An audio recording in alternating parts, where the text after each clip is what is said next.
So this is from the animation at the beginning, which was originally a little longer. And we decided that my original idea was it would be nice to almost have a cartoon in front of the movie, like in the old days. And so this was designed to be a little longer. And when we actually ran it with an audience, they seemed impatient. It was like, well, is this really a cartoon? They got kind of confused whether it was the movie or a cartoon. And so we reluctantly had to shorten it. This was actually directed and written by Chuck. And the idea was to impart the same tone to the beginning of the movie as the movie itself was going to have, and sort of tip people off as to what they were in store for.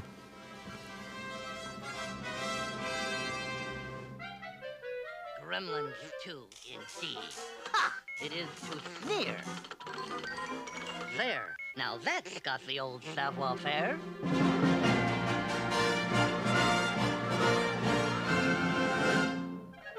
Sorry to be an old killjoy, but... How could people not realize this was part of Gremlins 2 since all they talk about is Gremlins 2? Well, I think they were just confused because they knew Gremlins 2 wasn't an animated cartoon, and yet here it was being an animated cartoon. And so it got shorter. It does look a little skimpy, so...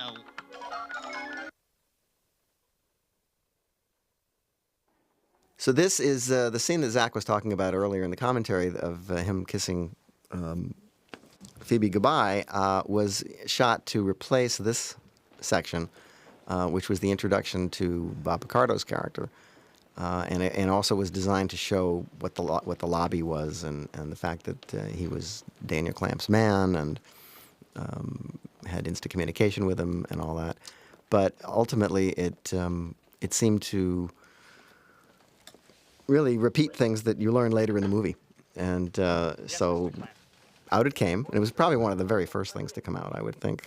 And then we always had a slug here while we were editing the movie. And then at the very end, we went back and shot the little scene that replaced it.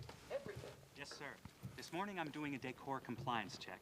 Tonight I thought I'd do a random drug search. Excuse me, Mr. Clamp. We're busy. And this, of course, would have been the first time you would see Grandpa Fred, which I don't think is really a good idea. I think it's better to introduce him the way that he is in the movie. Yes, Mr. Forster.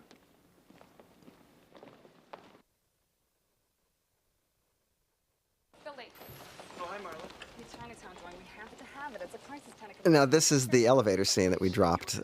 Here's the guy in the middle there is John Hora, the DP. Oh, that's right. I remember this. Who has been, he was in Inner Space also before this, so we knew that he could handle it. And it was cute. It was a cute little bit, but it didn't really add anything, so out it came. Antisocial. I hate this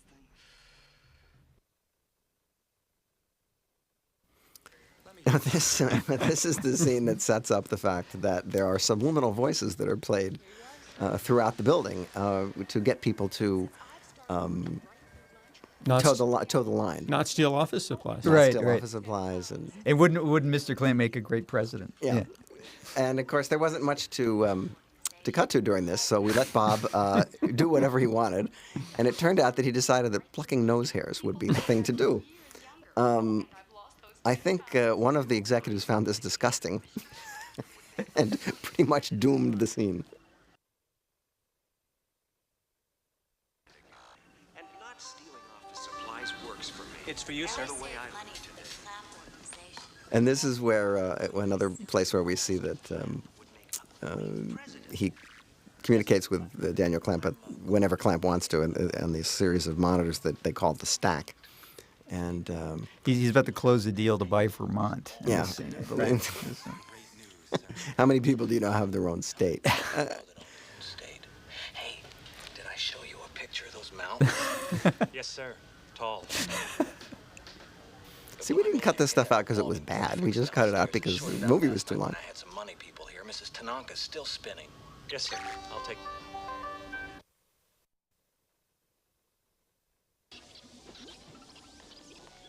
Now this is the scene that sets up the Bat Gremlin, actually, and in fact, we had a preview. I had in my contract that I could have a preview just for myself before I had to show it to the studio. And so we had a preview at Warner Brothers and invited friends and things like that. And the picture was just playing so slowly at the beginning that it picked up, in the middle, but the beginning was just too long. And so as much as I hated to do it, I found that we just had to be fairly ruthless. So this scene, which I always kind of liked, is they explain, it sets up the fact that there is a bat to turn into the Bat Gremlin later.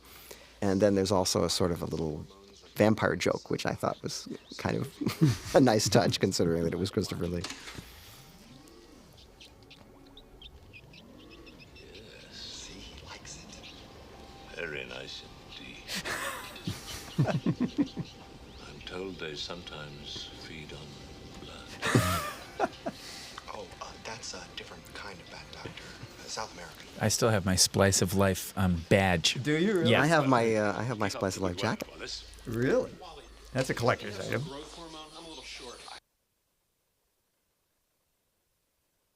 gee, I'm sorry. Oh, and I want to see the results of the... Now this was the scene. This is the scene that is right. actually based on something that happened to me. I was at Universal, and I think I was probably doing Jaws 3, People Nothing. And I went into this bathroom, which it turned out was Lou Wasserman's personal bathroom, which you're not supposed to go into. And I went in there, and Lou Wasserman was there, and I turned around, and I did what Zach is doing now, which is I dripped water on his shoes.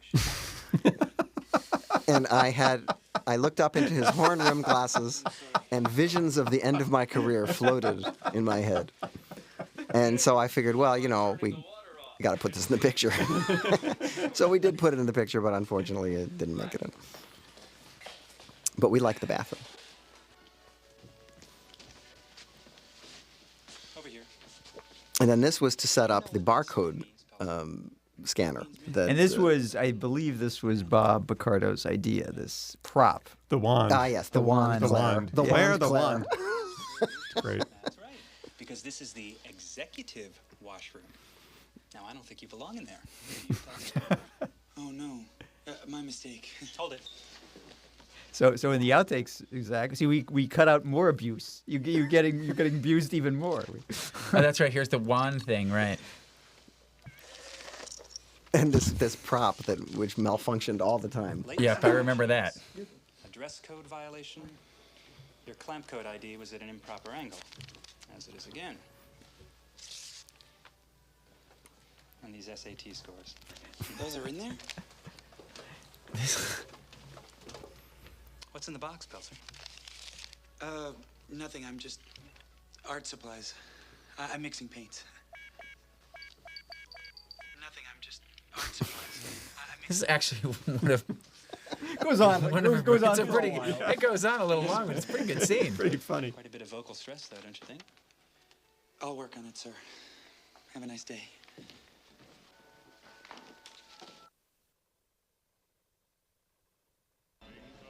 This is the introduction to the Canadian restaurant. Oh, right.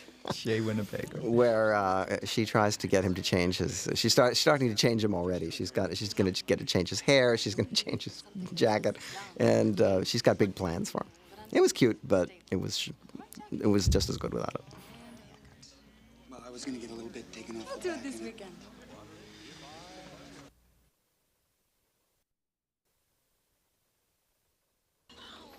This is the little bit that explains how the Gremlins jump on John Aston's cart, and has some some more of his improv. I don't think we were particularly happy with the puppeteering here, and I think that's probably the reason we dropped the shot.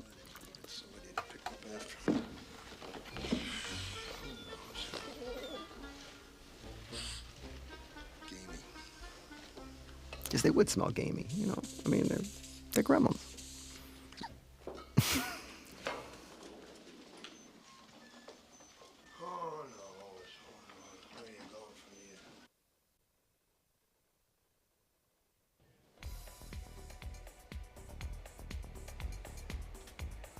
This is another little piece of color in lobby. By the way, that extra got more action in that one shot than I did in 2 entire movies. I think that's more than they want to know, Zach.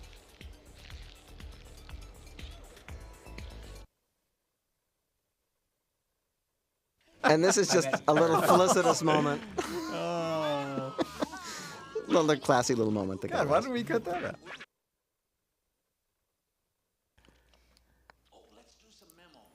Now, this is a colorization joke, and the reason that we took it out, even though it's a pretty funny joke, is that after we shot it, while we were editing, I went to see The Big Picture, the Chris Guest movie, and it had a colorization joke just like this in it, so we had to take it out. And of course, we had shown this Capper movie in the previous picture, so we thought that that would be a nice case. And also, it was one of the first pictures colorized really poorly.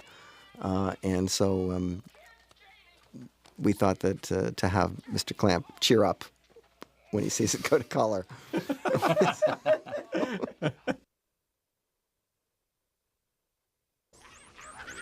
And this is the animals. You see, this is the animals getting let loose scene that we didn't use, and there's some more of it on the blooper reel. Is that a kangaroo? Yeah, that was a kangaroo. I don't know why we cut this stuff. It's pretty cute. Oh.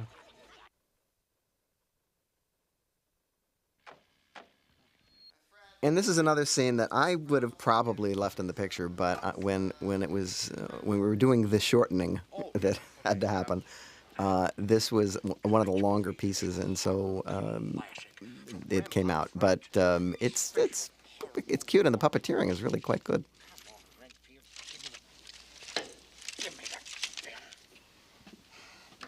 Renfield is always loath to give up good material. Oh, now this.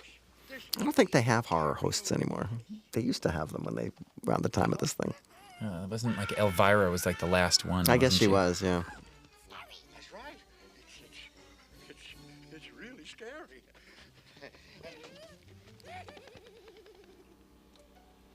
But the reason this is such a Joe, you even had to cut some of your own part out. Well, that wasn't hard. Oh yes, and you're drinking Pepto-Bismol. Pepto-Bismol, like all TV directors. I think the notion here is that. I know what this was based on. This was based on the director that you play, your character. When we did the Howling, we went to Channel 13. To Channel 13, and they were doing this game show, and the director was this guy that was a total frenetic. wreck, frenetic, and he was like mainlining Pepto-Bismol and smoking, and we remembered that, and Joe based his character portrayal on that guy.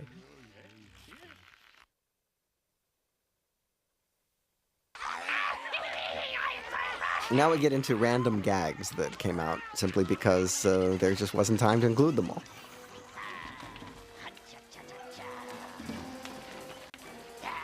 Jimmy Durante gremlin? Mm-hmm. Twins, Doublemint twins.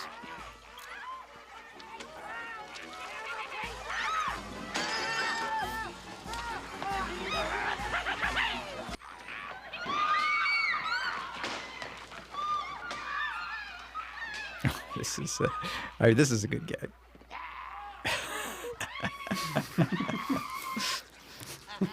Just a tiny bit pointless, but Yes. I think we took this out because we did this gag again with a gremlin.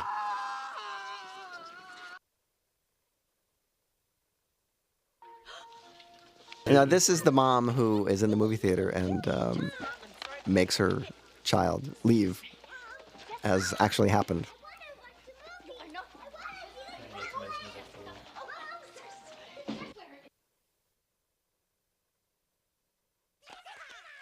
The piñata scene, a sop to the south of the border audience. It's just, it didn't make it in.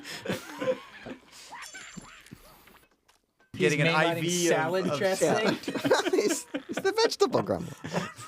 That's absurd.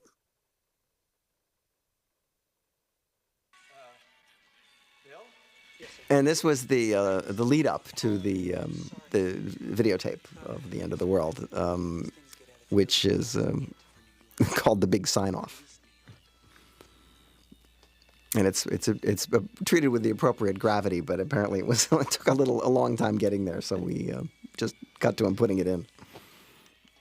However, this is the scene that has the little airplane flying in the sky outside. okay. When he goes It was over, on a wire. When he goes over to the That, window. yeah. I don't know if you can actually see it or not, but maybe in high definition you can see it. Of course, this isn't in high definition, but Which side of the somewhere frame would it's it right be? in front of him. There's a little wire with an airplane on it, but I'll be darned if I can see it.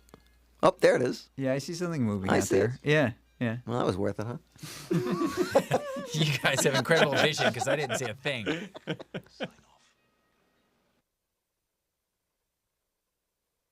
Where'd you find that thing? No, this Here's his explains. funny line. This is the explanation of what this is. This giant tarp. Oh, yeah, I saw that. A musical about Stalin. A music about still. Come on, be careful with that, will ya?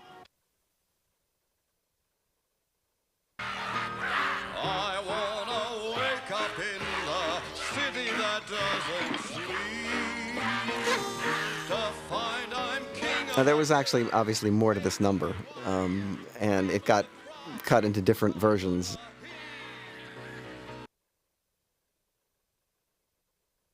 And at one point, we had this elaborate bandstand gag where the bandstand comes up, and he goes into this off-key rendition of this thing.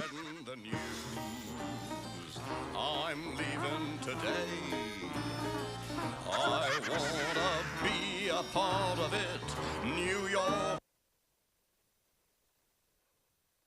And it goes on. little town blues Oh, Warner's owned the song. That's right. Yeah. That's right. are melting away. I'll make a brand new start of it in old New York. Seems hard to believe we could cut classy stuff like this out of the movie, but... But, you know, I think maybe a little Gremlins goes a long way for some people. I remember after the first screening, which was very long and had all this stuff in it, Stephen called and I said, "So what do you think?" He said, "Too many Gremlins." Public Enemy reference here. Wasn't there a point where she was a Carmen Miranda gremlin? Well, Yeah, she sort of yeah. is. I'll make a brand new start. See, production value. Yeah, galore. yeah. So, classy lighting, yeah.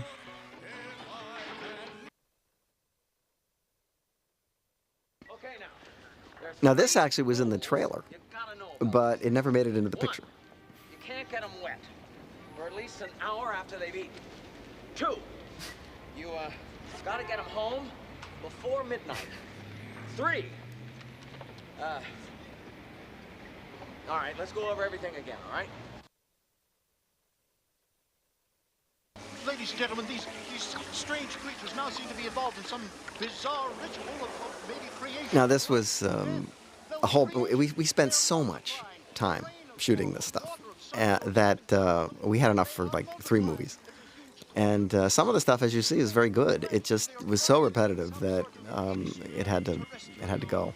There were definitely too many Gremlins in the first cut. And I'm here to tell it to you. From the sky, and these creatures, they're writhing.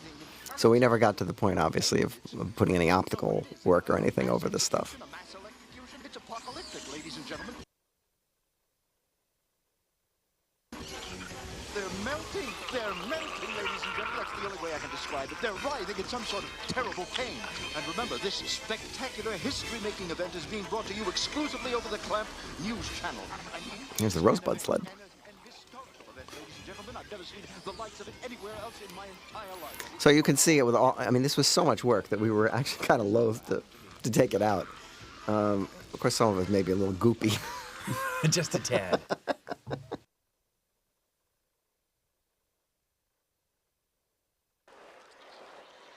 And interestingly, this actually is the demise of 3 of our actual hero characters, but that wasn't enough to get it a spot in the picture, no sir.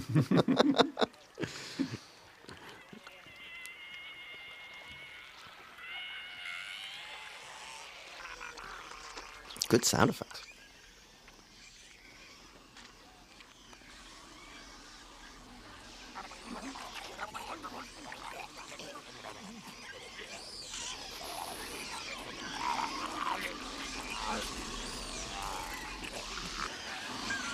certainly has a tragic air, doesn't it? You almost feel sorry for him.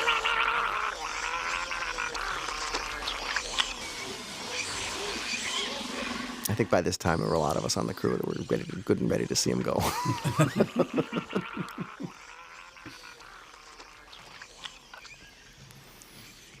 There's the rosebud sled again, by golly. I wonder we didn't use this twice.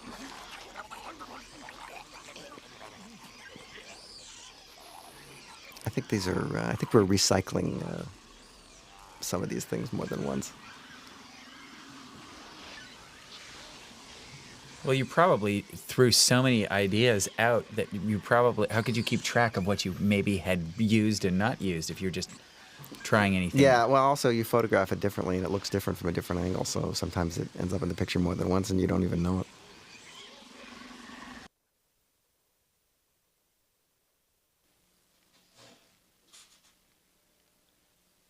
Things seem to have subsided quite a bit now, ladies and gentlemen. The flashes of light have diminished. It's like Edward R. Murrow with One single solitary flimsy little creature still moving. They've all melted into strange puddles. I will now attempt to get out of here and to bring to you firsthand as I walk down there in that terrible... I have a feeling he's making this up. I will bring you firsthand a report of the carnage that has occurred.